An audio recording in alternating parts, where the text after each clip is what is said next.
नमस्कार, मी लतिका। आज मी तुम्हाला मधल्या वेळेत खाण्यासाठी एकदम अशी चटपटीत रेसिपी बनवून दाखवणार आहे। त्यासाठी बघा मी कुकरमध्ये आपले काबुली चणे आणि सफेद चणे हे दोन्ही मिळून मी 5 शिट्ट्या करून बघा शिजवून घेतलेले आहेत। अशा पद्धतीत असं एकदम सॉफ्ट शिजवून घ्यायचं। आणि काय केलं होतं माहिती आहे का, सफेद चणे आणि काबुली चणे 8 तास भिजत घातलेले। भिजवताना मी थोडंसं मीठ टाकलं होतं त्याच्यामध्ये, बाकी काहीच टाकलं नव्हतं। आणि आता हे किती होतं म्हणून तुम्ही विचाराल, तर सपाट वाटी हे सफेद वाटाणे होते आणि अर्धी वाटी काबुली चणे होते। अर्धीच वाटी घ्यायचं, एक वाटी जर तुम्ही ती घेतलं ना सपाट, तर अर्धी वाटी काबुली चणे घ्यायचे। अशा पद्धतीत बघा झालेले आहेत। मस्त असं शिजवून घेतलेलं। मी पाणी थोडंसं जास्त मी ठेवलं होतं। हे बघा 1 ग्लास पाणी टाकलं होतं। आता थोडंसं काय करते माहिती आहे का, ह्याला असा मॅश करून घेते। बघा हलकंसं असं मी थोडंसं असं हे करून घेतलेलं आहे। तर ते पाणीसुद्धा बघा एवढं घट्ट झालेलं आहे।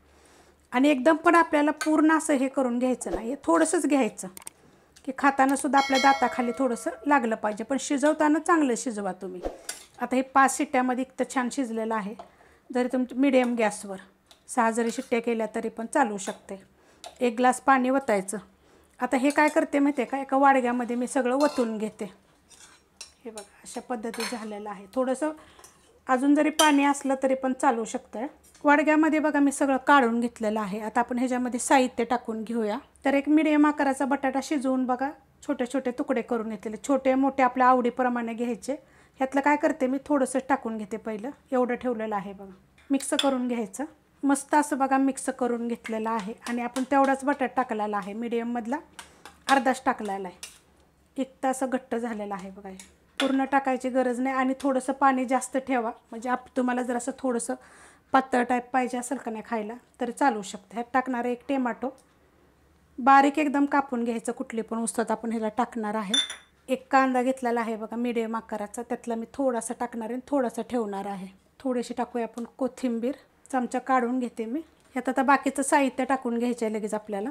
ह्यात टाकणार आहे थोडंसं काळं मीठ, थोडंसं टाकायचं आपल्याला साधं मीठ, कारण मी शिजवताना थोडं टाकलं होतं मीठ आणि भिजत घालताना पण मी थोडंसं टाकलं होतं मीठ। तर चव बघून मीठ टाका। हिरवी मिरची घेतलेली आहे, मधोमध 2 तुकडे करून घेतलेले असे उभे आणि नंतर कापून घेतलेले आहे, म्हणजे खाताना आपल्याला जास्त अशी दाताखाली नाही आली पाहिजे। ह्याच्यात टाकणार आहे मी थोडासा पुदिना। आता तुमच्याकडे पुदिना चटणी जर असेल ना तर ती पण टाकली तर चालेल, त्याची रेसिपी पण मी अपलोड केलेली आहे। ह्याच्यामध्ये टाकणार आहे आपलं पाणीपुरी मसाला, छोटा अर्धा चमच्याला पण कमी, छोटा अर्धा चमच्याला कमी चाट मसाला। जसं आपण वाटाणा हे ते घेईल ना त्याप्रमाणेच मग हे बाकीचं साहित्य थोडंसं कमी जास्त करू शकता। ह्यात टाकणार आहे भाजलेल्याचे जिरे पूड अर्धा चमचा, छोटा अर्धा चमचा। त्यात टाकणार आहे मिरची, कलरवाली बी मिरची पावडर आहे आणि तिखटवाली पण आहे। त्यात आपण एक हिरवी मिरची टाकलेली आहे पोपटी कलरची एकदम बारीक कापून।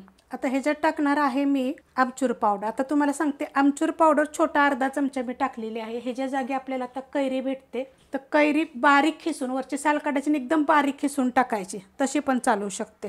आता ह्याच्यात टाकणार आहे खजूरची चटणी, चिंच खजूरची चटणी 1.5 चमचा घेतलेली आहे छोट्या आकाराचा। मोठ्या आकाराचा 1 जरी चमचा जरी टाकला ना तर पुष्कळ होईल ह्यासाठी। आता ह्याच्यात काय करणार आहे माहिती आहे का, 4 दाणे फक्त बघा एवढेसे घेतलेले, छोट्या चमच्याला अर्धा बी कमीच असं दाखवलेलं आहे। जर तुमच्याकडं साखर असेल ना, पिठी साखर, ती जरी टाकली तरी चालेल आणि आपली ही साखर जरी टाकली तरी चालेल, एकदम थोडीशी टाकायची। त्याच्यामुळं काय होतं, चवीमध्ये खूप सारे फरक होतात। आता हे सगळं काय करायचं, चांगलं मिक्स करून घ्यायचं। मस्त असं बघा मिक्स करून घेतलेलं आहे। आता हे कसं माहिती आहे का, गरम गरमच खायचं, खूप छान लागतं बरं का। आता तुमच्याकडं जर मिठाची शेव असेल तर तुम्ही शेव टाकून खाल्ली तरी चालेल, किंवा सुक्की पुरी असेल जी आपण पाणीपुरीला वापरतो ती जरी चुरून जरी टाकली तरी चालेल। काही न टाकता तुम्ही अशाच पद्धतीनं जरी खाल्लं तरी पण चालू शकतं।